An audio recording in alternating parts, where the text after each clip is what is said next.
이분이 누군지 아니? 서울동부지방검찰청 검사야. 처음 뵙겠습니다. 강력부 검사 윤지은입니다. 이제 네 눈으로 직접 확인했으니 이혼해라. 미용사 주제에 공무원 남편이랑 살았으면 감사해야지. 위자료 같은 거 기대하지 마세요. 법으로 따지면 복잡해집니다. 네가 아무리 떼써봤자 소용없어. 네. 원하시는 대로 하세요. 뭐야? 너 이렇게 쉽게 포기해? 역시 할 말도 없는 거지? 이혼? 좋아요. 서류 보내세요. 제가 알아서 처리할게요. 그래요, 조용히 마무리하는 게 서로한테 좋겠네요. 제 변호사랑 상담하고 연락드릴게요. 문제 없죠? 오늘 사연 시작하기 전에 무료 버튼인 구독과 좋아요 꾹 눌러주세요. 그리고 지금 이 영상을 어디에서 듣고 계신지 지역이나 장소를 댓글로 남겨주세요. 그러면 여러분들에게 복이 찾아올 거예요. 서울 잠실 주공 아파트 단지 안쪽 골목 모퉁이를 돌면 작은 미용실 하나가 보입니다. 간판에는 미숙인의 헤어라고 손글씨로 적혀 있었죠. 페인트가 벗겨진 간판, 낡은 유리문, 하지만 그 안에서는 늘 사람들의 웃음소리가 들렸습니다. 오전 10시 유리문을 밀고 들어서면 파마약 냄새와 드라이기 소리가 뒤섞여 있었습니다. 그 안에서 가위를 들고 서 있는 사람이 바로 정미숙이었습니다. 정미숙은 올해 48살입니다. 20대 중반에 시집와서 어느덧 20년이 흘렀죠. 얼굴에는 세월의 흔적이 조금씩 새겨져 있었지만 손님들은 늘 말합니다. 사장님 손길이 참 곱다고요. 정미숙은 그 말을 들을 때마다 환하게 웃으며 대답했습니다. 고맙습니다. 오래해서 익숙한 거예요. 그 미소는 진심이었습니다. 정미숙은 손님들을 대할 때만큼은 편안했습니다. 미용실이 정미숙에게는 유일한 안식처 같은 곳이었으니까요. 미용실은 크지 않았습니다. 의자 3개, 세면대 2개, 그리고 낡은 드라이기 몇 대가 전부였죠. 벽에는 오래된 파마 스타일 사진들이 붙어 있었고 창가에는 화분 몇 개가 놓여 있었습니다. 정미숙이 직접 키우는 화분들이었죠. 손님들은 그 화분을 보며 말했습니다. 사장님, 손이 참 야무지시네요. 화초도 이렇게 잘 키우시고. 정미숙은 그저 웃으며 물을 주었습니다. 하지만 단골 손님들은 꾸준히 찾아왔습니다. 동네 아주머니들, 할머니들, 가끔은 학생들도 왔습니다. 정미숙은 손님 한 명 한 명의 이름을 다 기억했습니다. 누가 어떤 파마를 좋아하는지, 누구 아들이 결혼했는지, 누구 손녀가 대학에 붙었는지까지 다 알고 있었죠. 손님들은 정미숙에게 이야기를 털어놓았습니다. 가족 이야기, 시어머니 이야기, 남편 이야기. 정미숙은 늘 듣는 사람이었습니다. 많이 말하지 않았지만 늘 귀 기울여 들어줬죠. 미숙 씨, 오늘도 바쁘네요? 단골 손님 김옥희 할머니가 들어서며 물었습니다. 정미숙은 손을 닦으며 환하게 웃었습니다. 할머니, 어서 오세요. 오늘은 커트만 하실 거죠? 그래요. 머리가 너무 길어져서 말이야. 요즘 목이 뻐근해서 머리 무게가 느껴져. 정미숙은 김옥희 할머니를 의자에 앉히고 조심스럽게 가위를 들었습니다. 할머니의 하얀 머리카락을 빗으며 정미숙은 물었습니다. 할머니, 손주들은 잘 지내죠? 잘 지내지 뭐. 근데 요즘 며느리가 직장 다닌다고 애들을 나한테 맡겨놔서 말이야. 나이 들어서 애들 봐주느라 허리가 아프다니까. 그래도 손주들 보면 기쁘시잖아요. 기쁘긴 한데 뭐 그래도 며느리가 좀 더 신경 써줬으면 좋겠어. 대화는 자연스럽게 이어졌습니다. 동네 이야기, 날씨 이야기, 자식 이야기. 정미숙은 손님들의 이야기를 들으며 가위를 움직였습니다. 정확하고 조심스럽게. 손님들이 만족하는 얼굴로 나갈 때 정미숙은 뿌듯했습니다. 그런데 정미숙에게도 집이 있었습니다. 미용실 문을 닫고 집으로 돌아가면 또 다른 세상이 펼쳐졌죠. 바로 시어머니 박춘자가 있는 세상이었습니다. 박춘자는 올해 72살입니다. 평생을 시장 좌판에서 장사하며 아들 하나를 키워냈습니다. 새벽부터 밤까지 일하며 아들 이경호를 대학까지 보내고 공무원으로 만들었습니다. 박춘자는 늘 말했죠. 내가 얼마나 고생했는지 아냐? 사내 자식 하나 키우느라 내 인생을 다 바쳤어. 손에 물 한 방울 안 묻히고 공부만 시켰지. 박춘자에게는 그것이 자랑이었고 동시에 무기였습니다. 그리고 며느리 정미숙에게는 늘 이렇게 말했습니다. 너는 그냥 들어온 사람이야. 내가 고생해서 키운 아들한테 얹혀 사는 거지. 고마운 줄 알아야 해. 네가 아무리 미용실 한다고 해도 우리 경우 월급이 없으면 네가 뭐 했겠어? 정미숙은 그 말을 듣고 또 들었습니다. 처음에는 가슴이 아팠습니다. 결혼 초반에는 눈물도 흘렸죠. 하지만 시간이 지나면서 익숙해졌습니다. 아니, 익숙해지려고 애썼습니다. 정미숙은 대답 대신 고개를 숙이고 묵묵히 집안일을 했습니다. 설거지를 하고 빨래를 개고 시어머니가 좋아하는 된장찌개를 끓였습니다. 그렇게 20년을 살아왔습니다. 남편 이경호는 그런 정미숙을 보며 미안하다는 말을 한 적이 없었습니다. 오히려 이렇게 말했죠. 어머니 성격이 원래 그래. 네가 좀 참아줘. 나도 어릴 때부터 그렇게 컸어. 어머니는 표현이 서툴 뿐이야. 정미숙은 참았습니다. 20년을 참으며 살았습니다. 참는 것이 미덕이라고 배웠고 참는 것이 평화를 유지하는 방법이라고 믿었습니다. 어느 저녁이었습니다. 정미숙은 미용실 문을 닫고 집으로 돌아왔습니다. 손에는 장본 봉지가 들려 있었죠. 시어머니가 좋아하는 고등어를 샀습니다. 저녁 식사 시간이었습니다. 정미숙은 밥상을 차렸습니다. 된장찌개, 김치, 시금치나물, 고등어구이. 시어머니 박춘자가 좋아하는 메뉴였습니다. 밥그릇에 정성스럽게 밥을 담고 국을 끓이고 고등어를 구웠습니다. 박춘자는 밥상 앞에 앉아 한마디 했습니다. 고등어가 좀 짜네. 간 조절도 못해? 내가 몇 번이나 말했어. 나는 싱겁게 먹는다고. 정미숙은 대답하지 않았습니다. 그저 고개를 끄덕이며 물을 따라드렸습니다. 이경호는 신문을 보며 아무 말도 하지 않았습니다. 마치 아무 일도 없는 것처럼요. 밥을 먹는 동안 박춘자는 계속 말했습니다. 옆집 며느리는 남편 월급이 얼마나 되는지 아냐? 500만 원이 넘는데. 큰 회사 다니잖아. 근데 우리 경우는 공무원이라 월급이 적어. 네가 미용실에서 돈 버는 것도 고맙게 생각해야지. 안 그러면 우리가 어떻게 살아? 정미숙은 젓가락을 놓지 않고 계속 밥을 먹었습니다. 입안에서 밥알이 씹히는 소리만 들렸습니다. 아무 맛도 느껴지지 않았습니다. 그리고 말이야, 너 나이가 이제 50 가까이 되는데 얼굴 관리 좀 해. 우리 경우 체면도 있는데 말이야. 동네 사람들이 뭐라고 하겠어. 남편은 공무원인데 부인은 늙어 보인다고. 정미숙은 여전히 대답하지 않았습니다. 대신 속으로 생각했습니다. 조용히, 무난히, 평범하게. 그렇게 살자. 그것이 정미숙이 스스로에게 한 약속이었습니다. 파도를 일으키지 않는 것, 싸우지 않는 것, 그저 하루하루를 견디는 것. 정미숙은 그렇게 살면 언젠가는 평화가 올 거라고 믿었습니다. 밥을 다 먹고 설거지를 하는 동안에도 박춘자의 목소리는 계속 들렸습니다. 내일은 교회 집사님들 모임이 있어. 너도 나와.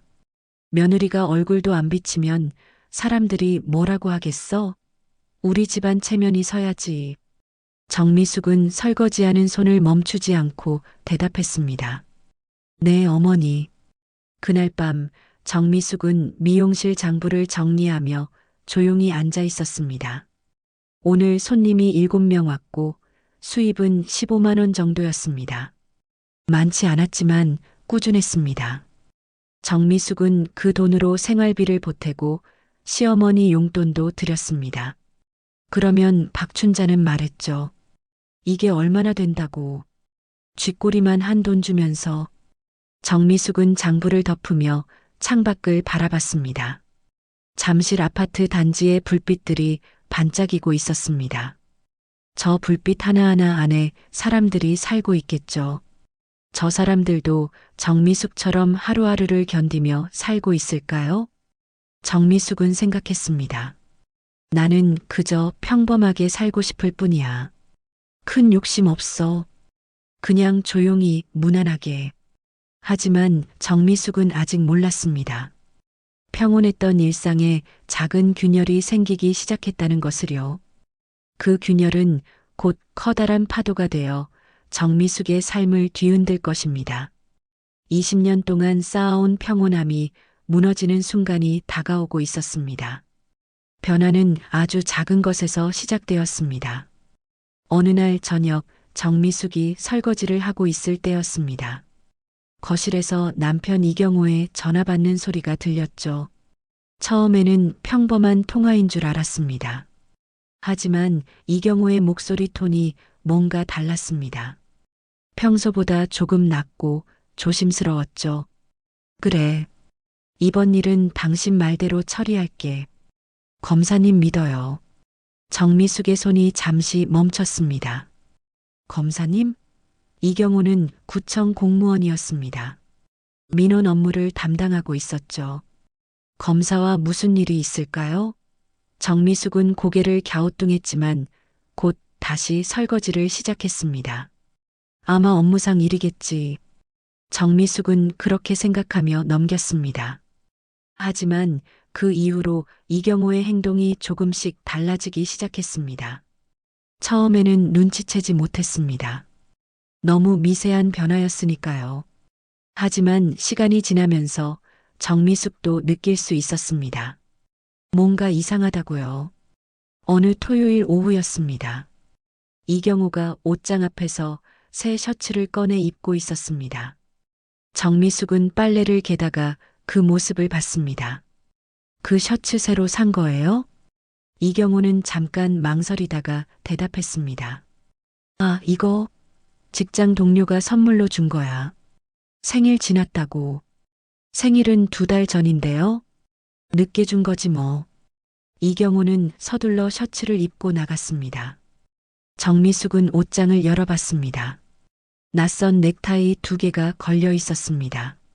정미숙은 기억을 더듬어 봤지만 이경호가 넥타이를 샀다는 말을 들은 적이 없었습니다. 이상하네. 정미숙은 속으로 생각했지만 입 밖으로 내지는 않았습니다. 괜히 의심하는 것 같아서요. 혹시 정말로 동료가 선물한 것일 수도 있잖아요. 그런데 이경호의 외출이 잦아졌습니다. 평소에는 주말이면 집에서 텔레비전을 보거나 낮잠을 자곤 했는데 요즘은 계속 나가는 거예요. 이유는 다양했습니다. 직장 동료 모임, 동창회, 동호회 활동. 정미숙은 물었습니다. 요즘 모임이 많네요? 응, 요즘 좀 바빠서. 구청 일도 있고. 주말에도 일이 있어요? 가끔은 그럴 때도 있지. 이경호는 대답하고는 서둘러 현관문을 나섰습니다. 정미숙은 창문 너머로 이경호가 걸어가는 모습을 봤습니다. 이경호의 걸음걸이가 평소보다 가벼워 보였습니다. 마치 어디론가 가는 게 즐거운 것처럼요. 정미숙은 불안했습니다. 하지만 그 불안을 누구에게도 말하지 못했습니다. 시어머니 박춘자에게 말할 수도 없었죠. 박춘자는 늘 아들 편이었으니까요.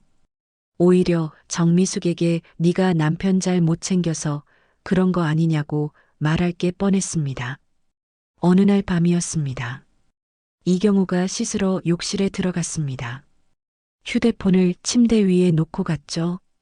정미숙은 빨래를 정리하다가 그 휴대폰을 봤습니다. 평소 같으면 신경도 쓰지 않았을 텐데 요즘은 달랐습니다. 정미숙은 주저하다가 휴대폰을 집어들었습니다. 화면을 켜려고 하는 순간 비밀번호 입력창이 떴습니다. 정미숙은 당황했습니다. 언제부터 비밀번호를 걸었을까요? 이경호는 원래 휴대폰에 비밀번호를 설정하지 않았습니다. 귀찮다면서요. 정미숙은 이경호의 생일을 입력해 봤습니다. 틀렸습니다. 결혼기념일도 입력해 봤습니다. 그것도 틀렸습니다. 욕실 문이 열리는 소리가 들렸습니다. 정미숙은 황급히 휴대폰을 원래 자리에 놓았습니다. 이경호가 나오며 물었습니다. 뭐해? 아니, 빨래 정리하고 있어요. 이경호는 휴대폰을 집어들고 무언가를 확인했습니다. 그리고는 화면을 끄고 서랍 안에 넣었습니다. 평소에는 침대 옆에 두고 자곤 했는데 말이죠. 정미숙은 잠자리에 누워서도 잠이 오지 않았습니다. 옆에서 이경호는 편안하게 코를 골며 자고 있었습니다. 정미숙은 천장을 바라보며 생각했습니다. 내가 너무 예민한 걸까?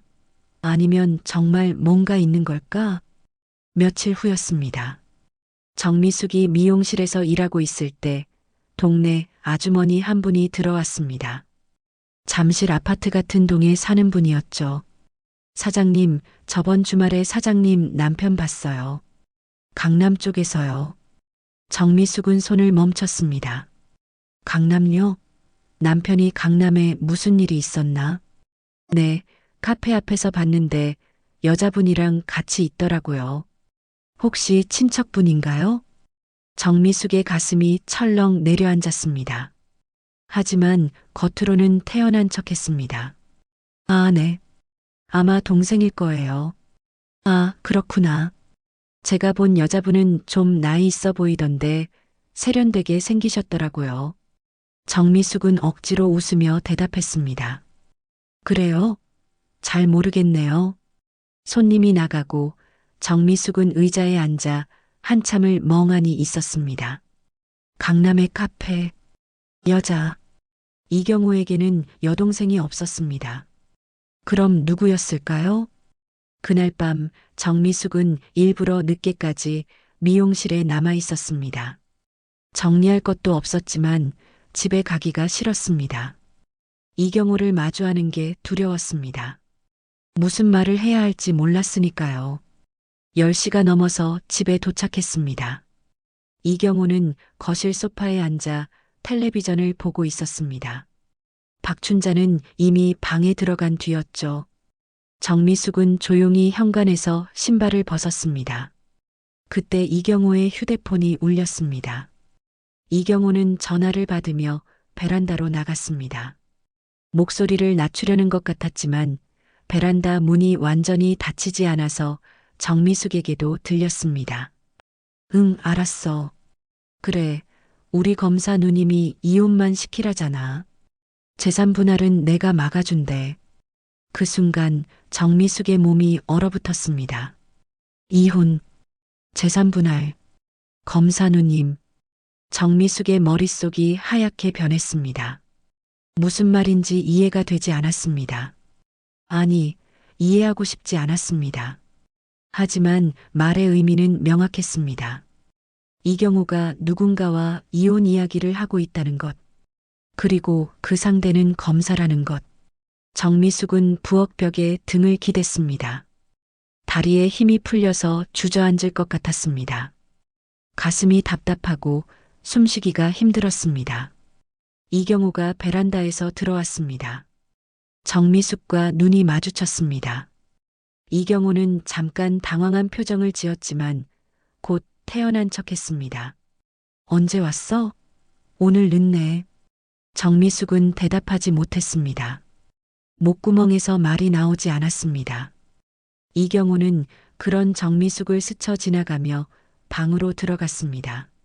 정미숙은 그 자리에 한참을 서 있었습니다. 주방의 형광등 불빛이 너무 밝아서 눈이 부셨습니다. 정미숙은 천천히 싱크대로 걸어가 물을 한 잔 마셨습니다. 물이 목구멍을 타고 내려갔지만 가슴의 답답함은 사라지지 않았습니다. 그날 밤 정미숙은 잠들지 못했습니다. 이경호의 말이 계속 귓가에 맴돌았습니다. 이혼만 시키라잖아. 정미숙의 일상에 처음으로 서늘한 틈이 생긴 순간이었습니다. 20년 동안 쌓아온 평온함이 흔들리기 시작했습니다. 며칠이 지났습니다. 정미숙은 그날 밤 들었던 이경호의 전화 통화 내용을 잊을 수가 없었습니다. 하지만 이경호에게 묻지는 못했습니다. 무슨 말을 어떻게 꺼내야 할지 몰랐으니까요. 혹시 정미숙이 잘못 들은 걸까요? 아니면 다른 의미였을까요? 정미숙은 스스로에게 되묻고 또 되물었습니다. 미용실에서 손님을 받는 동안에도 정신이 없었습니다. 손님이 무슨 말을 하는지 제대로 듣지 못했습니다. 가위를 들고 있어도 손이 떨렸죠. 정미숙은 깊게 숨을 들이쉬며 마음을 가라앉혔습니다. 아무렇지 않은 척해야 했습니다. 손님들 앞에서는 평소와 똑같아야 했으니까요. 그러던 어느 일요일 오후였습니다. 박춘자가 정미숙을 불렀습니다. 미숙아, 오늘 저녁에 외식하자. 가족끼리 모여서. 정미숙은 고개를 들었습니다. 외식요? 무슨 특별한 날인가요? 특별한 날까지 있어야 가족끼리 밥 먹나? 그냥 오래간만에 나가서 먹자는 거지. 박춘자의 말투는 평소와 달랐습니다. 뭔가 계획이 있는 것 같았죠. 하지만 정미숙은 더 묻지 않았습니다. 시어머니가 원하는 대로 따르는 게 편했으니까요. 저녁 6시 정미숙은 간단히 화장을 하고 옷을 갈아입었습니다. 박춘자와 이경호는 이미 현관에서 기다리고 있었습니다. 이경호는 평소보다 말이 없었습니다. 정미숙과 눈도 제대로 마주치지 않았죠. 세 사람은 차를 타고 강남의 한 한정식 집으로 향했습니다. 박춘자가 예약했다고 했습니다. 식당에 도착하자 박춘자는 직원에게 예약 이름을 말했습니다. 직원은 안내를 하며 말했습니다. 먼저 오신 손님이 계십니다. 정미숙은 깜짝 놀랐습니다. 먼저 온 손님? 누구일까요? 정미숙은 박춘자를 쳐다봤지만 박춘자는 아무 말도 하지 않았습니다. 그저 앞으로 걸어갈 뿐이었죠. 방문을 열자 한 여자가 앉아 있었습니다. 30대 중반으로 보이는 여자였습니다. 깔끔한 정장 차림에 단정하게 묶은 머리, 그리고 자신감 넘치는 표정. 정미숙은 본능적으로 알았습니다. 저 사람이구나. 박춘자가 먼저 말했습니다. 윤 검사님 오셨군요. 기다리셨죠? 아니에요. 저도 방금 왔어요. 어서 앉으세요. 윤지은이었습니다. 이경호의 전화 통화에 나왔던 그 검사. 윤지은은 정미숙을 보며 미소를 지었습니다. 하지만 그 미소에는 온기가 없었습니다. 처음 뵙겠습니다. 지방검찰청 강력부에서 근무하는 윤지은입니다. 정미숙은 자리에 앉으며 고개를 끄덕였습니다. 목소리가 나오지 않았습니다. 이경호는 윤지은 옆에 앉았습니다. 자연스럽게요. 마치 원래 그 자리가 이경호의 자리인 것처럼요. 박춘자가 메뉴판을 펼치며 말했습니다. 오늘은 좋은 자리니까 맛있는 거 먹읍시다. 윤 검사님, 뭐 드시고 싶은 거 있으세요? 저는 아무거나 괜찮아요. 어머님께서 고르세요. 어머님. 윤지은이 박춘자를 어머님이라고 불렀습니다. 정미숙의 가슴이 철렁 내려앉았습니다. 박춘자는 환하게 웃으며 대답했습니다. 우리 검사님은 정말 예의 바르네. 경호야, 너도 배워야 돼. 식사가 시작되었습니다. 하지만 정미숙은 음식 맛을 느낄 수 없었습니다. 입에 넣어도 모래를 씹는 것 같았죠. 박춘자와 윤지은, 그리고 이경호는 이야기를 나눴습니다. 정미숙만 빼고요. 윤 검사님은 어떻게 우리 경우를 알게 되셨어요? 박춘자가 물었습니다. 윤지은은 웃으며 대답했습니다. 작년에 구청에 업무 협조건으로 갔다가 알게 됐어요. 경호 씨가 일을 정말 꼼꼼하게 처리하시더라고요. 그때 인상이 깊었죠. 그렇죠. 우리 경호는 착하고 성실해요. 제가 그렇게 키웠거든요. 박춘자는 자랑스럽게 말했습니다. 그리고 정미숙을 힐끗 쳐다보며 덧붙였습니다. 사람은 말이죠. 자기 급이 있는 짝을 만나야 해요. 아무나 만나면 안 되는 거예요. 정미숙은 젓가락을 든 손을 멈췄습니다. 박춘자의 말이 무슨 뜻인지 알 수 있었습니다. 박춘자는 계속 말했습니다. 미숙이는 미용실 주인이잖아요. 뭐, 나쁘다는 건 아닌데 경호한테는 좀 안 어울리는 것 같아요. 경호는 공무원이니까 체면이 있거든요. 윤지은은 아무 말도 하지 않았습니다. 그저 조용히 미소만 지을 뿐이었죠. 이경호도 마찬가지였습니다. 정미숙을 보지도 거들지도 않았습니다. 박춘자는 가방에서 무언가를 꺼냈습니다. 명함이었습니다. 윤지은의 명함이었죠. 박춘자는 그 명함을 정미숙 앞에 놓으며 말했습니다. 봐라, 미숙아. 지방검찰청 강력부 검사야. 이런 분이 우리 경호를 좋아하신대. 이게 다 경호가 잘나서 그런 거야. 정미숙은 명함을 내려다봤습니다. 윤지은의 이름과 직함이 선명하게 인쇄되어 있었습니다. 정미숙의 손이 떨렸습니다. 박춘자는 더 직접적으로 말했습니다. 미숙아, 이제 이혼해. 너도 알잖아. 우리 경호한테는 이런 분이 어울려. 너는 내 길 가고 경호는 경호 길 가는 게 서로한테 좋은 거야. 식탁 위의 공기가 무거워졌습니다. 정미숙은 박춘자를 바라봤습니다. 그리고 이경호를 봤습니다. 이경호는 여전히 고개를 숙이고 있었습니다. 비겁하게도요. 윤지은은 물을 마시며 정미숙을 쳐다봤습니다. 그 눈빛에는 승리감이 어려 있었습니다. 정미숙은 천천히 숨을 내쉬었습니다. 가슴속에서 뭔가 끓어오르는 걸 느꼈습니다. 분노였을까요? 아니면 배신감이었을까요? 하지만 이상하게도 정미숙의 얼굴에는 차분함이 떠올랐습니다. 정미숙은 입가에 미소를 띄었습니다. 작지만 분명한 미소였습니다. 그리고 조용히 말했습니다. 그렇군요. 박춘자는 당황했습니다. 정미숙이 울거나 화를 낼 거라고 예상했던 것 같았습니다. 하지만 정미숙은 태연했습니다. 어머니 말씀대로 할게요. 이혼하죠. 이경호가 고개를 들었습니다. 놀란 표정이었습니다. 윤지은도 미소가 굳어졌습니다.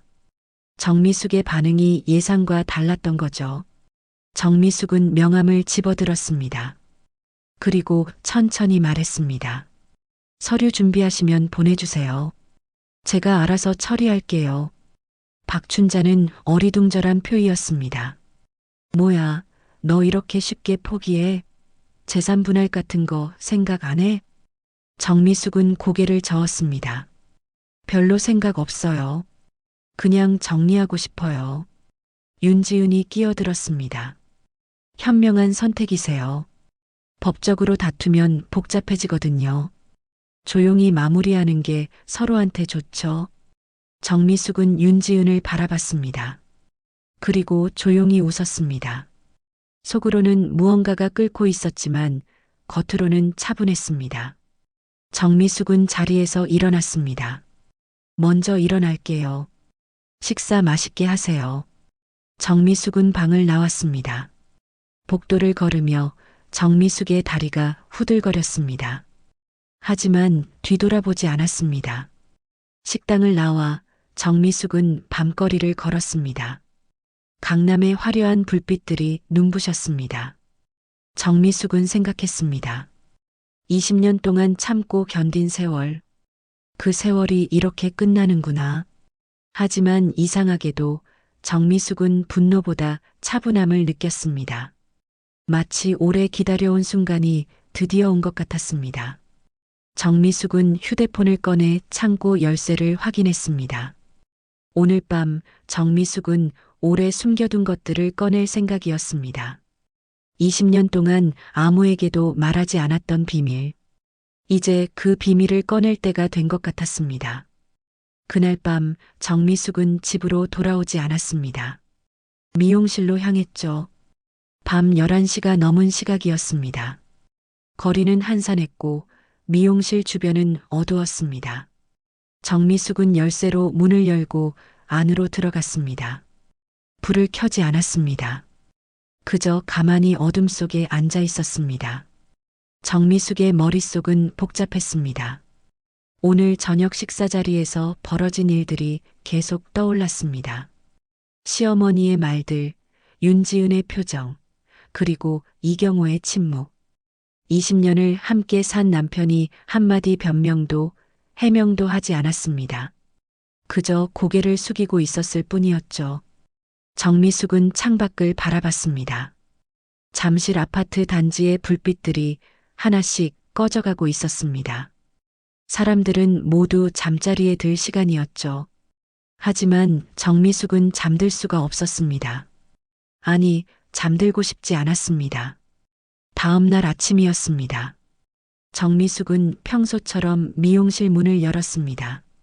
손님들이 들어왔고 정미숙은 늘 하던 대로 일했습니다.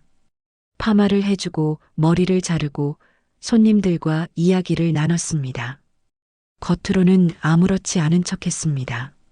하지만 손님들은 눈치챘습니다. 사장님, 오늘 안색이 안 좋으신데요. 어디 아프세요?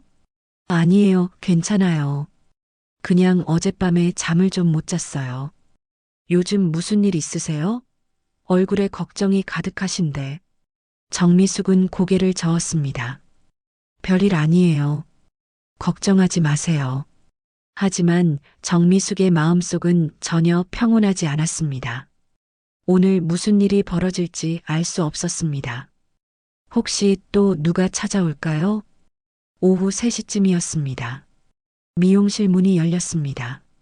정미숙은 고개를 들었습니다. 윤지은이었습니다. 그리고 윤지은 뒤에는 박춘자가 따라 들어왔습니다. 두 사람은 마치 원래부터 함께 다니던 사이처럼 자연스러웠습니다. 미용실 안에 있던 손님들이 두 사람을 쳐다봤습니다. 정미숙은 가위를 내려놓고 물었습니다. 무슨 일로 오셨어요? 윤지은은 미소를 지으며 대답했습니다. 잠깐 이야기 좀 하려고요. 시간 괜찮으세요? 정미숙은 손님을 보며 말했습니다. 죄송한데 잠깐만 기다려 주시겠어요? 손님은 고개를 끄덕였습니다. 정미숙은 윤지은과 박춘자를 미용실 한쪽으로 안내했습니다. 손님들이 듣지 못하도록 목소리를 낮췄죠. 여기서 무슨 이야기를 하시려고요? 박춘자가 먼저 말했습니다. 이혼 서류 이야기야. 빨리 정리하자고. 그런 이야기는 집에서 하는 게 맞지 않나요? 여기는 제 일터예요. 윤지은이 끼어들었습니다. 바쁘신 거 알지만 이 문제는 빨리 해결하는 게 좋아요. 서로 시간 낭비하지 말고요. 정미숙은 윤지은을 똑바로 쳐다봤습니다. 윤지은은 여전히 미소를 짓고 있었습니다. 하지만 그 미소 뒤에는 냉정함이 숨어 있었죠. 윤지은은 가방에서 서류 봉투를 꺼냈습니다. 그리고 정미숙 앞에 놓으며 말했습니다. 이혼 서류예요. 협의 이혼 신청서죠. 여기 서명만 하시면 돼요. 정미숙은 서류를 내려다봤습니다.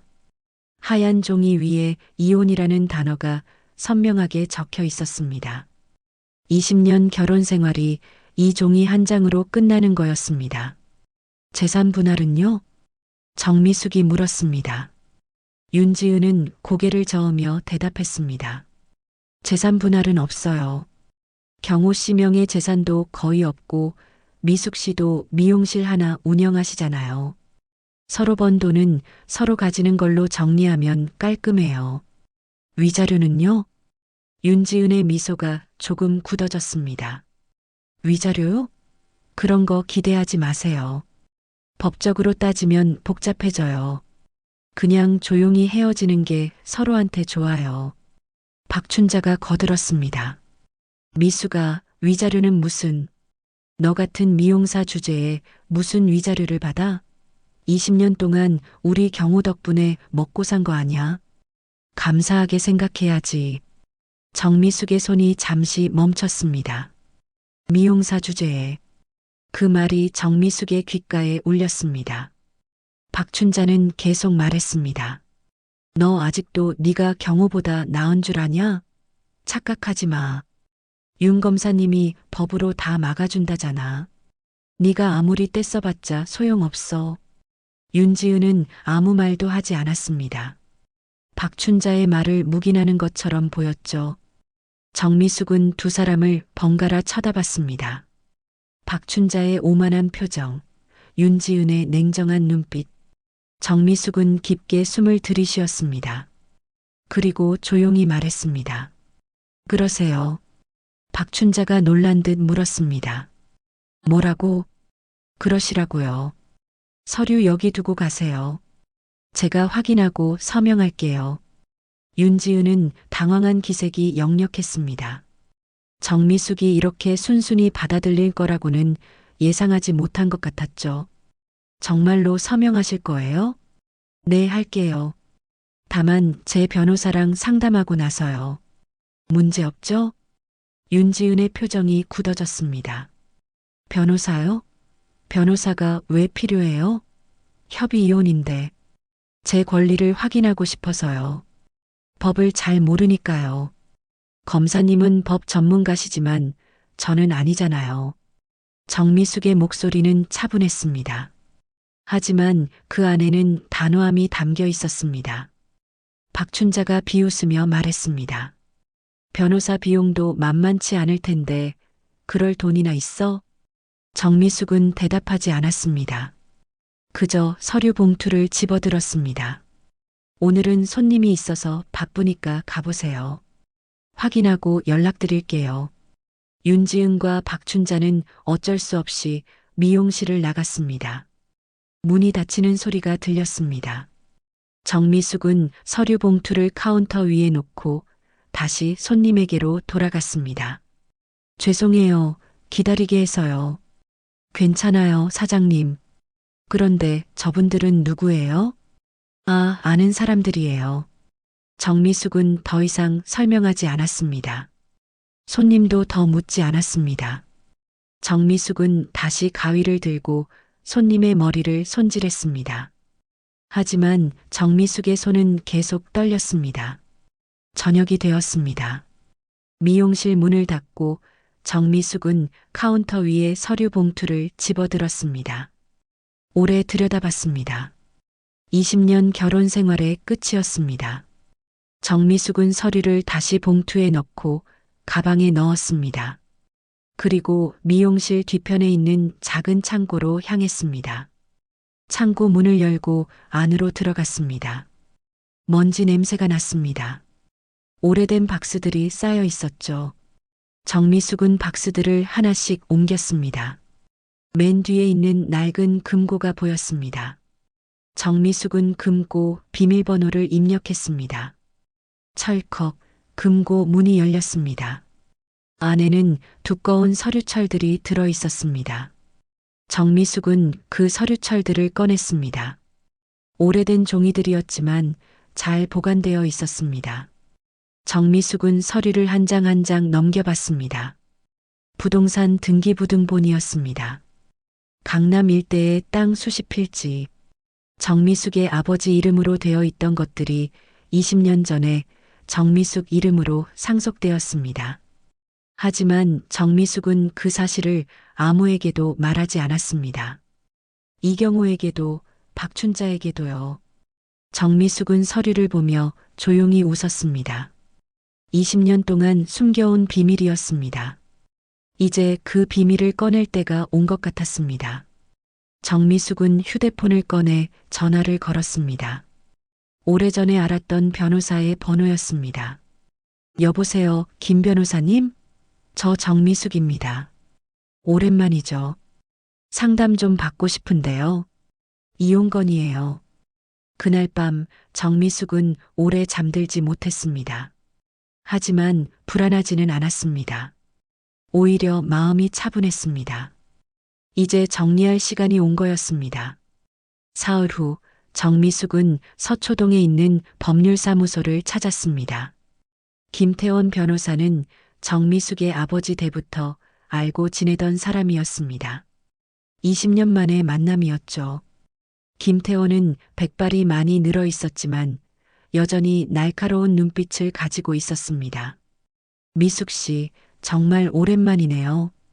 20년 만인가요? 네, 변호사님. 그동안 잘 지내셨어요? 이 나이에 은퇴도 못하고 일하고 있죠. 그나저나 이혼 상담이라니 무슨 일이 있으셨나요? 정미숙은 가방에서 윤지은이 가져온 서류를 꺼냈습니다. 김태원은 서류를 펼쳐보며 천천히 읽었습니다.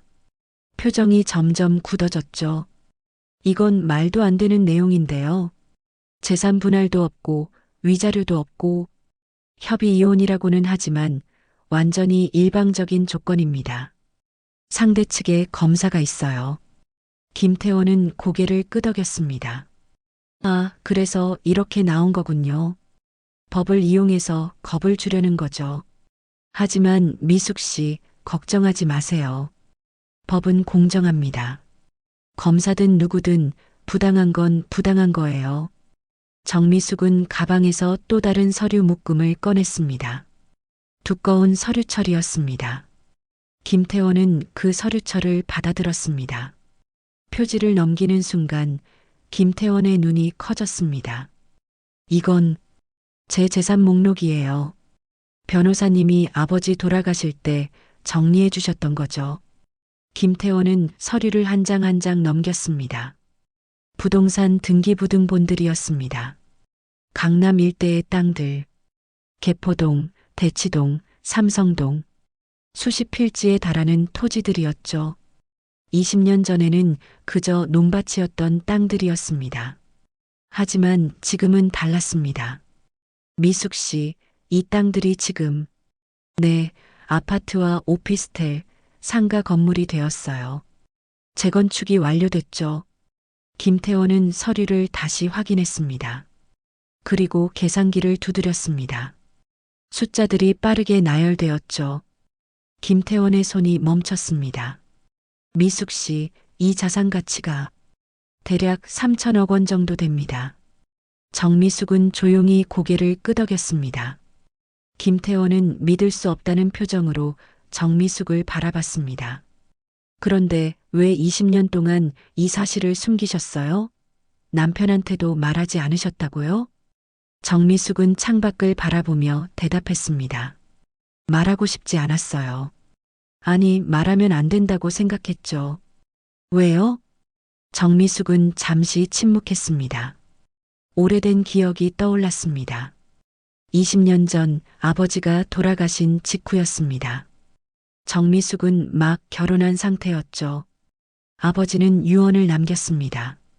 미숙아, 이 땅들을 잘 지켜라. 그리고 함부로 드러내지 마라. 돈을 아는 순간 사람들은 변한다. 정미숙은 그 말을 믿었습니다. 아니, 믿고 싶었습니다. 정미숙은 이경우와 결혼할 때 사랑한다고 생각했습니다. 순수한 사랑이라고 믿었죠.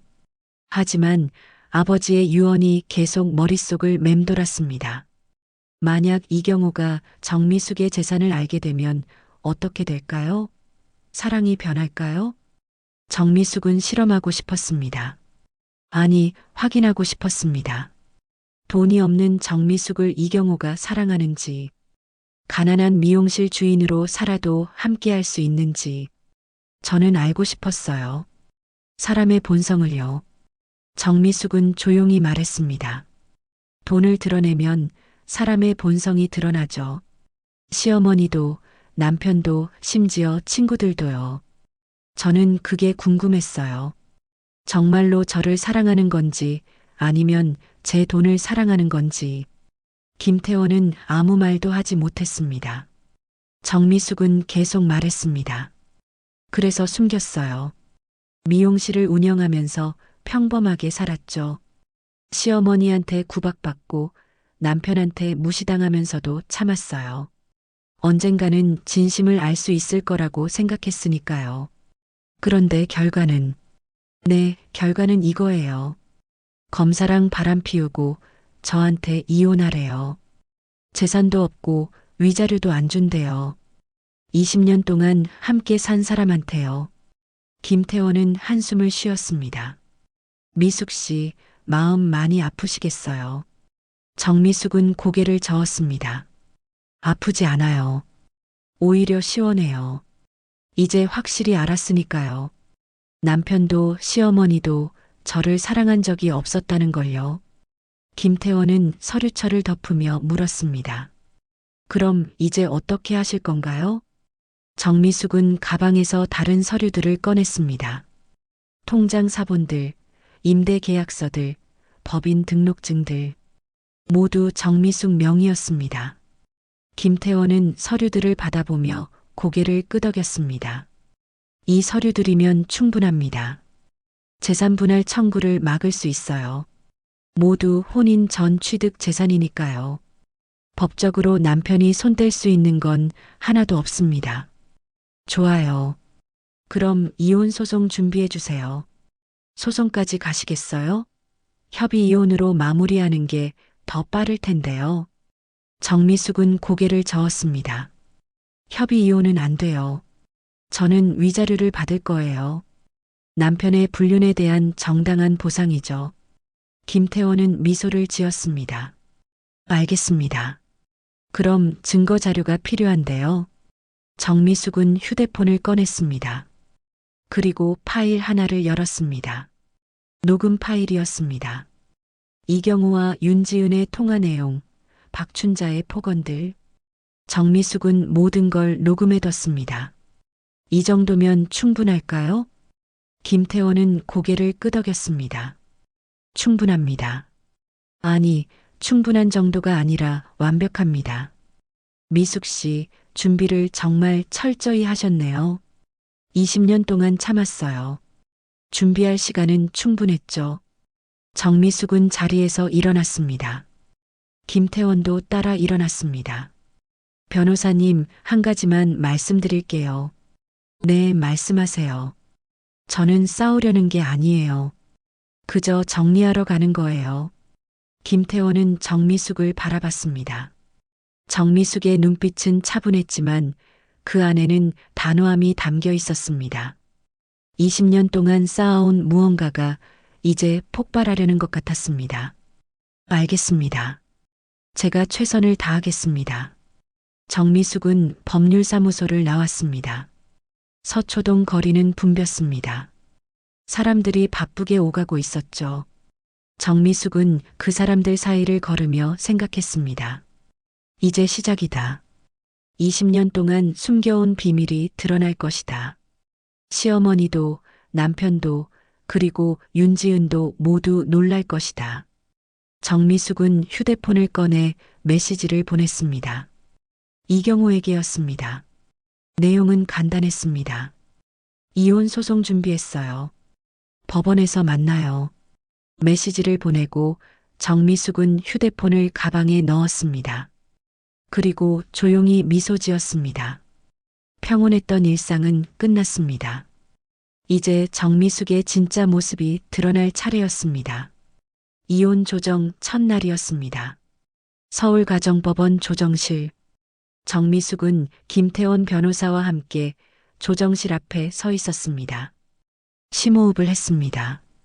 오늘이 중요한 날이었죠. 20년 동안 숨겨온 모든 것이 드러나는 날이었습니다. 긴장되세요? 김태원이 물었습니다. 정미숙은 고개를 저었습니다. 아니요, 괜찮아요. 그럼 들어가시죠. 조정실 문을 열고 들어가자 이미 세 사람이 앉아 있었습니다. 박춘자, 이경호, 그리고 윤지은. 윤지은은 정장 차림에 자신감 넘치는 표정이었습니다. 박춘자는 팔짱을 끼고 앉아 있었고 이경호는 불안한 듯 손을 만지작거리고 있었습니다. 조정위원이 자리에 앉으며 말했습니다. 모두 오셨군요. 그럼 이혼 조정을 시작하겠습니다. 먼저 양측의 입장을 들어보겠습니다. 윤지은이 먼저 말했습니다. 저는 이경호 씨 측 법률 대리인입니다. 양측이 협의 이혼에 합의한 상태입니다. 재산 분할이나 위자료 없이 원만하게 정리하고자 합니다. 조정위원이 정미숙을 보며 물었습니다. 정미숙 씨 측 입장은 어떻습니까? 김태원이 대답했습니다. 저는 정미숙 씨 측 변호사 김태원입니다.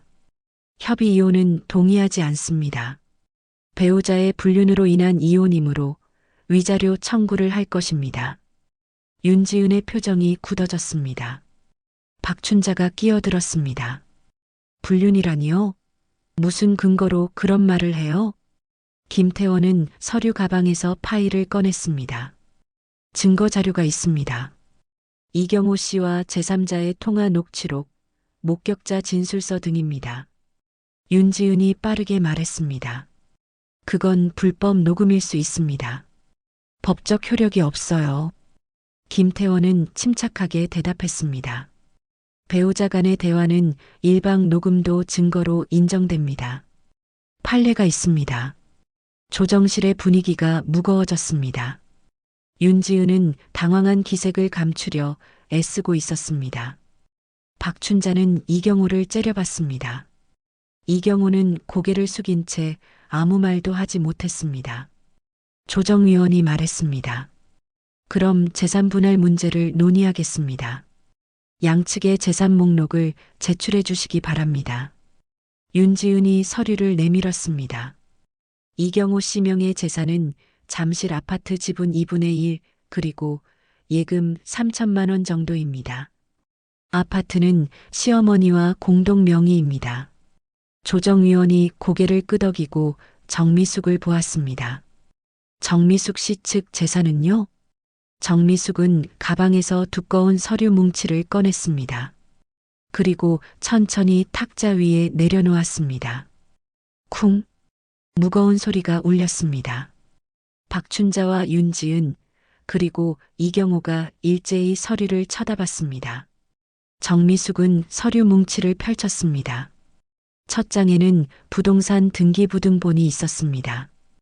강남 개포동 토지.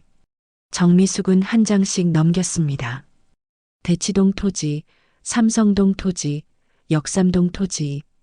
페이지가 넘어갈 때마다 윤지은의 얼굴이 창백해졌습니다. 이게 뭐예요? 박춘자가 떨리는 목소리로 물었습니다. 정미숙은 차분하게 대답했습니다. 제 재산 목록이에요. 부동산 등기 42건입니다. 조정위원이 서류를 받아 확인했습니다. 눈이 점점 커졌습니다. 한참을 서류를 넘기던 조정위원이 물었습니다. 이 토지들이 모두 정미숙 씨 명의입니까? 네, 맞습니다. 20년 전에 아버지로부터 상속받았습니다. 혼인 전 취득 재산이죠. 김태원이 추가 서류를 제출했습니다. 법인명의 계좌 내역입니다. 강남 건물들의 임대 수익이 여기로 들어옵니다. 그리고 이건 오피스텔과 상가 건물의 임대 계약서입니다. 조정실은 정적에 휩싸였습니다. 윤지은은 서류를 집어들고 확인했습니다. 손이 떨리고 있었죠. 박춘자는 입을 벌린 채 아무 말도 하지 못했습니다. 이경호는 얼굴이 하얗게 질렸습니다. 이건 말도 안 돼. 박춘자가 중얼거렸습니다. 정미숙은 박춘자를 똑바로 쳐다봤습니다. 어머니, 제가 미용실만 하는 줄 아셨죠? 미용사 주제에 뭐가 있겠냐고 생각하셨죠? 박춘자는 대답하지 못했습니다. 정미숙은 계속 말했습니다. 저는 20년 동안 일부러 숨겼어요. 제 재산을요. 사람들이 어떻게 변하는지 보고 싶었거든요. 윤지은이 끼어들었습니다. 그래도 혼인 기간 중에 발생한 수익은 공동 재산 아닙니까? 김태원이 고개를 저었습니다. 혼인 전 취득 재산에서 발생한 수익은 특유 재산으로 인정됩니다. 판례가 명확합니다. 이경호 씨가 재산 형성에 기여한 바가 전혀 없으니까요. 윤지은의 얼굴이 굳어졌습니다. 검사로서의 자신감이 사라지고 있었습니다. 윤지은은 애써 침착함을 유지하려 했지만 목소리가 떨렸습니다. 그렇다 해도 재산이 있다고 해서 위자료를 과도하게 청구할 수는 없습니다. 김태원이 미소를 지었습니다. 과도하게 청구하지 않을 겁니다. 적정한 금액을 청구할 것입니다. 다만 배우자의 불륜이 명백하므로 위자료는 반드시 받아낼 것입니다. 조정위원이 서류를 정리하며 말했습니다. 정미숙 씨의 재산 규모를 확인했습니다. 대략적으로 추산하면 3천억 원 정도 되는군요. 3천억. 그 숫자가 조정실에 울려 퍼졌습니다. 박춘자는 의자에 주저앉았습니다. 이경호는 머리를 감싸쥐었습니다. 윤지은은 서류를 탁자에 내려놓았습니다. 손에서 힘이 빠진 것 같았죠. 정미숙은 고개를 들어 세 사람을 차례로 바라봤습니다. 그리고 조용히 말했습니다. 이혼 좋습니다. 하지만 제 조건이 있어요. 위자료 2억 원. 그리고 남편 명의로 된 재산은 한 푼도 원하지 않습니다. 대신 남편과 시어머니도 제 재산에 손대지 마세요. 법적으로 여러분이 손댈 수 있는 건 아무것도 없으니까요. 박춘자가 떨리는 목소리로 물었습니다. 미숙아, 너 20년 동안 우릴 속인 거냐? 정미숙은 고개를 저었습니다. 속인 게 아니에요. 그냥 말하지 않았을 뿐이에요. 어머니께서 물어보신 적도 없잖아요. 제가 뭘 가지고 있는지, 누구인지. 이경호가 처음으로 입을 열었습니다.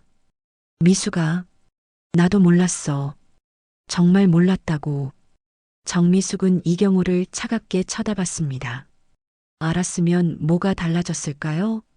윤지은 검사님이랑 바람 안 피웠을까요? 저한테 더 잘해줬을까요? 이경호는 대답하지 못했습니다. 정미숙은 자리에서 일어났습니다. 다음 조정 날짜 잡아주세요. 저는 이만 가보겠습니다. 정미숙은 김태원과 함께 조정실을 나왔습니다. 문이 닫히고 뒤에서 박춘자의 울음소리가 희미하게 들렸습니다.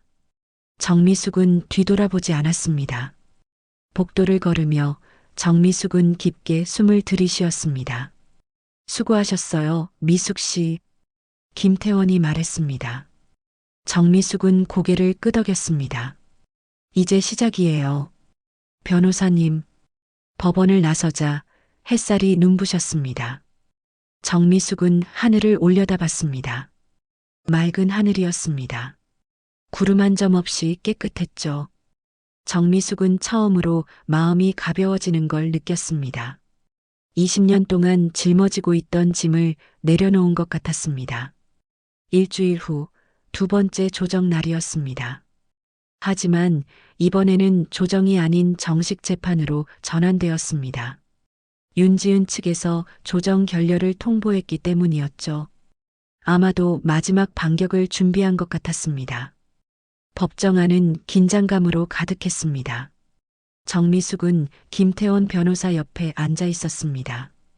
반대편에는 이경호, 박춘자, 그리고 윤지은이 앉아 있었습니다. 윤지은은 이번에는 변호사가 아닌 증인 자격으로 출석했습니다.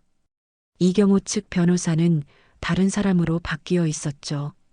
판사가 입장했습니다. 중년의 여성 판사였습니다.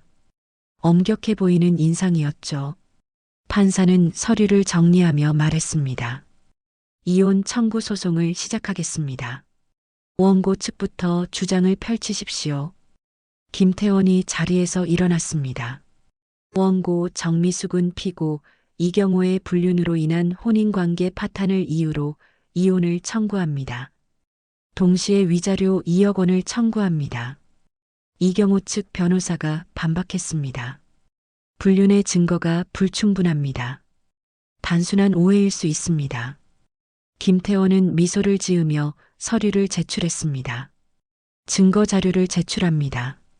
첫째, 피고와 증인 윤지은의 통화 녹취록입니다. 법정 스크린에 녹취록이 떴습니다. 이경호의 목소리가 법정에 울려 퍼졌습니다. 그래, 우리 검사 누님이 이혼만 시키라잖아. 재산 분할은 내가 막아준대. 법정이 술렁거렸습니다. 윤지은의 얼굴이 빨개졌습니다. 이경호는 고개를 숙였습니다. 김태원은 계속했습니다. 둘째, 목격자 진술서입니다. 여러 증인들이 피고와 윤지은이 강남의 카페와 레스토랑에서 친밀하게 만나는 것을 목격했습니다. 김태원은 진술서 뭉치를 제출했습니다. 판사는 서류를 받아 천천히 읽었습니다. 표정이 점점 굳어졌죠. 셋째, 피고의 통신 내역입니다. 윤지은과의 통화 및 문자 메시지 기록입니다. 스크린에 문자 메시지들이 떴습니다. 애정 표현이 담긴 메시지들이었습니다. 보고 싶어. 오늘 만날 수 있어. 당신 때문에 힘들어도 견딜 수 있어. 이경호가 윤지은에게 보낸 메시지들이었습니다.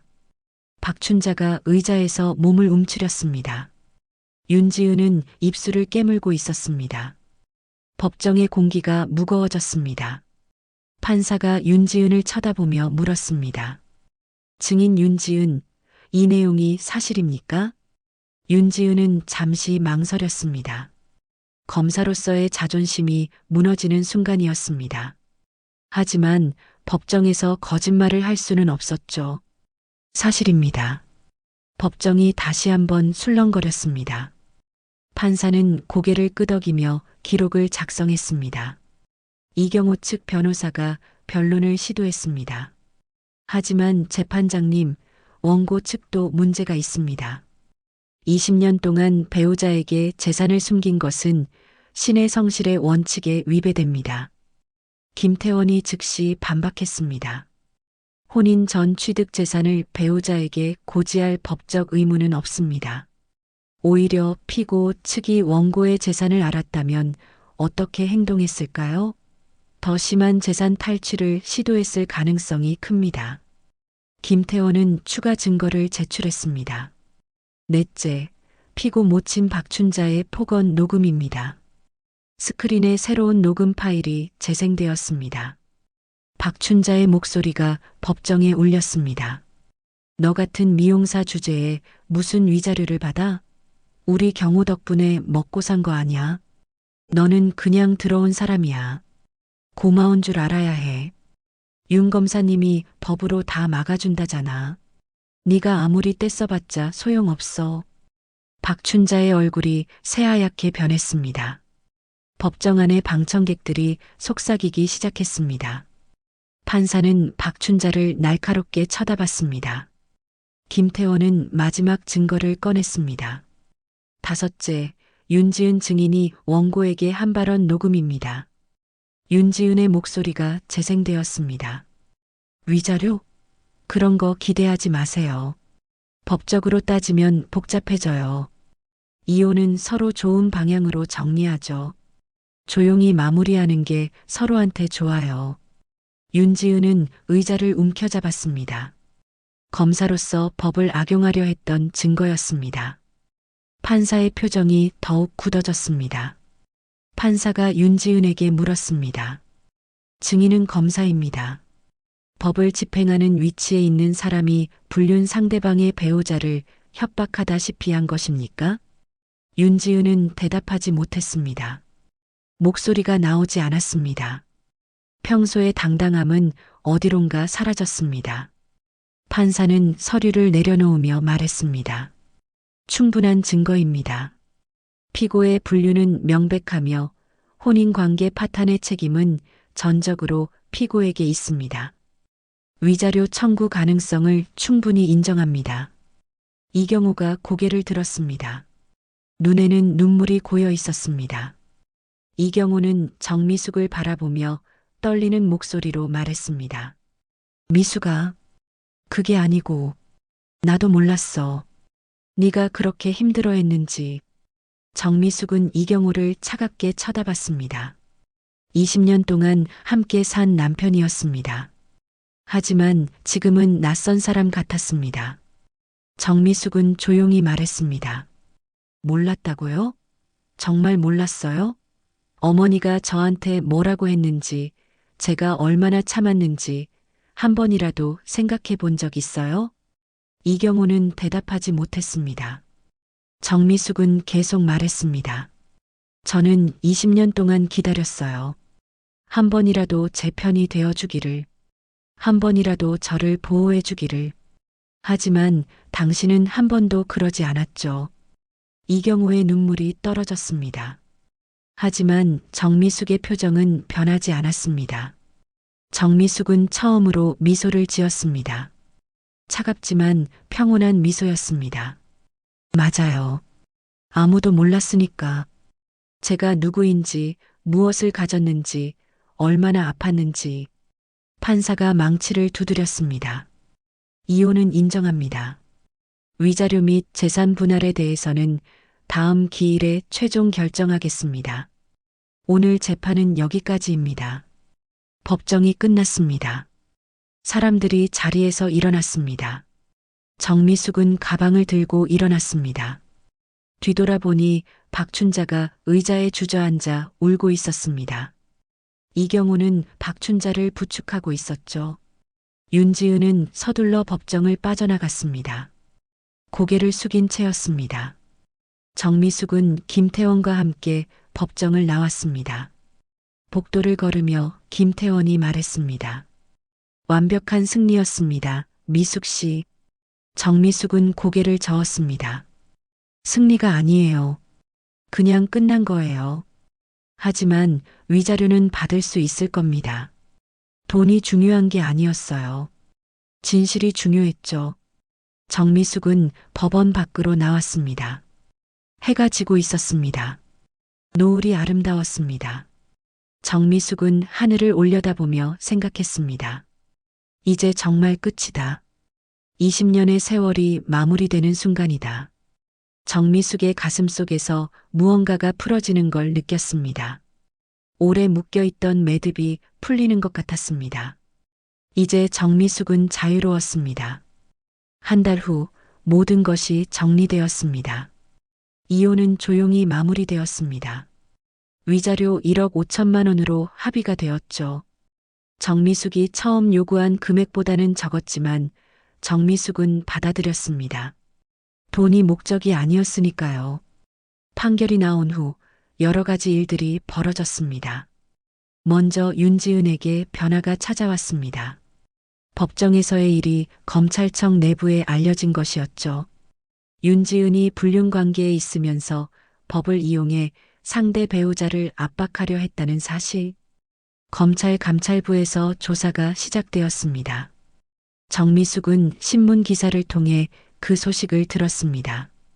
지방검찰청 검사 윤모 씨 감찰 조사 중 승진 심사 보류.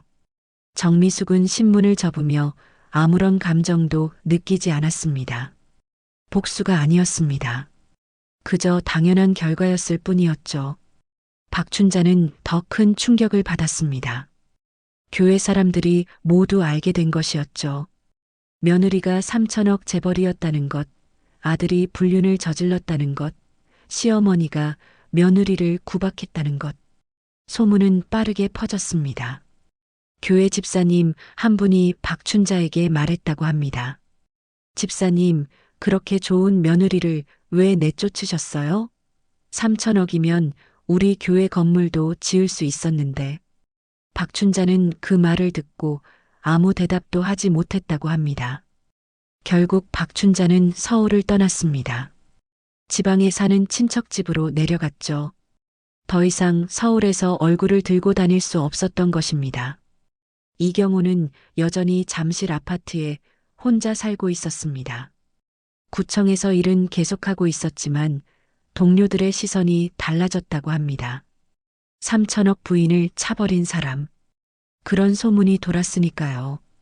이경호는 몇 번이나 정미숙에게 전화를 걸었습니다. 하지만 정미숙은 받지 않았습니다. 더 이상 할 말이 없었으니까요. 정미숙은 새로운 삶을 준비하고 있었습니다. 먼저 미용실을 정리하기로 했습니다. 20년 동안 운영해온 미용실이었지만 이제는 놓을 때가 된 것 같았습니다. 어느 화창한 봄날이었습니다. 정미숙은 미용실 앞에 서 있었습니다. 간판 철거 업체 직원들이 사다리를 세우고 있었죠. 오래된 미숙인의 헤어 간판을 내리는 중이었습니다. 단골 손님 몇 분이 찾아왔습니다. 김옥희 할머니도 있었습니다. 사장님, 정말 미용실 그만두시는 거예요? 네, 할머니. 이제 다른 일을 하려고요. 아이고, 섭섭하네. 사장님 손길이 제일 좋았는데. 정미숙은 할머니의 손을 잡았습니다. 고마워요, 할머니. 그동안 많이 와주셔서. 사장님, 행복하세요. 이제는 사장님도 좋은 일만 있으시길 바래요. 간판이 내려졌습니다. 20년 동안 걸려있던 간판이 땅에 내려놓아졌습니다. 정미숙은 그 간판을 내려다봤습니다. 낡고 페인트가 벗겨진 간판이었지만 정미숙에게는 소중한 추억이었습니다. 다음 날 새 간판이 달렸습니다. 하지만 이번에는 달랐습니다. 미용실 이름이 아니었습니다. 단 한 글자만 새겨진 간판이었죠. 정미숙의 본가 성씨였습니다. 더 이상 시댁성을 쓰지 않겠다는 의미였습니다. 정미숙은 간판을 올려다보며 미소 지었습니다. 이제 진짜 정미숙으로 돌아온 것 같았습니다. 미용실은 작은 사무실로 바뀌었습니다. 정미숙의 재산을 관리하는 사무실이었죠.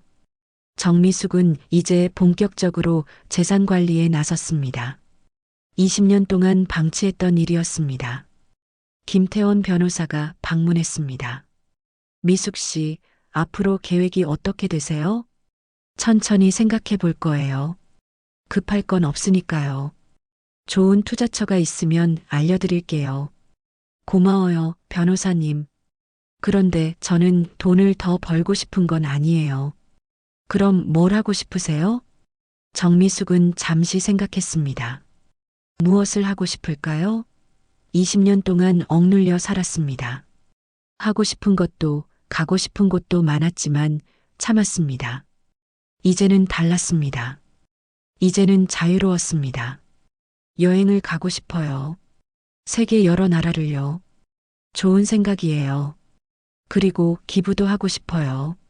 저처럼 힘든 사람들을 돕고 싶어요. 김태원은 미소를 지었습니다. 미숙 씨는 정말 좋은 분이세요. 정미숙은 고개를 저었습니다. 좋은 사람은 아니에요. 그냥 20년 동안 많이 배웠을 뿐이에요. 그날 저녁 정미숙은 한강공원에 나갔습니다. 혼자였습니다. 하지만 외롭지 않았습니다. 오히려 편안했죠. 정미숙은 벤치에 앉아 한강을 바라봤습니다. 강물이 천천히 흐르고 있었습니다. 정미숙은 생각했습니다. 20년의 세월이 떠올랐습니다. 결혼 첫날, 시어머니를 처음 만났던 날, 미용실을 열었던 날, 시어머니에게 구박받던 날들, 남편의 무관심, 가리고 마지막 식사 자리. 정미숙은 후회하지 않았습니다. 그 시간들이 있었기에 지금의 정미숙이 있었으니까요. 정미숙은 많은 것을 배웠습니다. 사람의 본성을, 돈의 의미를, 그리고 진정한 행복을. 정미숙은 속으로 중얼거렸습니다. 나는 가난해서 참아온 게 아니었다. 사람이 얼마나 바닥까지 떨어질 수 있는지 보고 싶었을 뿐. 돈이 있어도 변하지 않는 사람이 있는지, 진심으로 나를 사랑하는 사람이 있는지 확인하고 싶었다. 결과는 실망스러웠습니다. 시어머니도 남편도 정미숙을 사랑한 적이 없었습니다. 하지만 정미숙은 감사했습니다. 그 덕분에 진실을 알게 되었으니까요. 더 늦기 전에 알게 되어 다행이었습니다. 이제 내 방식대로 살겠다. 정미숙은 일어섰습니다. 한강의 야경이 아름다웠습니다. 불빛들이 반짝이고 있었습니다. 정미숙은 그 불빛을 바라보며 걸었습니다. 천천히 자신만의 속도로요. 정미숙의 휴대폰이 울렸습니다. 미용실 단골이었던 손님에게서 온 문자였습니다. 사장님, 새로운 시작 응원해요. 행복하세요. 정미숙은 미소를 지으며 답장을 보냈습니다. 고마워요. 저도 응원할게요. 정미숙은 휴대폰을 주머니에 넣고 계속 걸었습니다. 앞으로 어떤 일들이 펼쳐질까요? 정미숙은 알 수 없었습니다. 하지만 두렵지 않았습니다. 이제 정미숙은 혼자였습니다. 진짜 혼자였습니다. 하지만 외롭지 않았습니다. 정미숙은 자유로웠습니다. 20년 만에 처음으로 느끼는 진정한 자유였습니다. 누구의 눈치도 보지 않아도 되는 자유. 하고 싶은 말을 할 수 있는 자유. 가고 싶은 곳에 갈 수 있는 자유. 정미숙은 하늘을 올려다봤습니다. 별들이 반짝이고 있었습니다. 정미숙은 깊게 숨을 들이쉬었습니다. 공기가 상쾌했습니다. 봄바람이 정미숙의 머리카락을 흔들었습니다. 정미숙은 걸음을 멈추고 강을 바라봤습니다. 강물은 여전히 흐르고 있었습니다. 멈추지 않고 쉬지 않고 앞으로 나아가고 있었습니다. 정미숙도 그렇게 살고 싶었습니다. 멈추지 않고 쉬지 않고 앞으로 나아가는 삶. 정미숙은 다시 걸었습니다. 이제 시작이었습니다. 48배 나이에 새로운 인생이 시작되는 것이었습니다. 늦지 않았습니다. 오히려 적절한 때였습니다. 이제 정미숙은 준비가 되어 있었으니까요. 정미숙의 입가에 미소가 번졌습니다. 진심 어린 미소였습니다. 20년 만에 처음으로 짓는 진짜 미소였습니다. 정미숙은 그렇게 한강 공원을 걸었습니다. 혼자였지만 외롭지 않았습니다. 자유로웠고 평온했고 행복했습니다. 밤하늘의 별들이 정미숙을 비추고 있었습니다. 마치 축복하는 것처럼요. 정미숙은 별들을 올려다보며 속으로 말했습니다. 이제 내 인생이다. 내가 원하는 대로 살겠다. 그리고 정미숙은 계속 걸었습니다. 새로운 평온 속으로, 새로운 미래 속으로, 진짜 정미숙으로 살아갈 내일을 향해서요. 더 많은 이야기로 다시 찾아올게요. 구독과 좋아요는 무료이며 큰 힘이 됩니다. 댓글 무료인 거 아시죠? 댓글로 여러분의 많은 의견 들려주세요.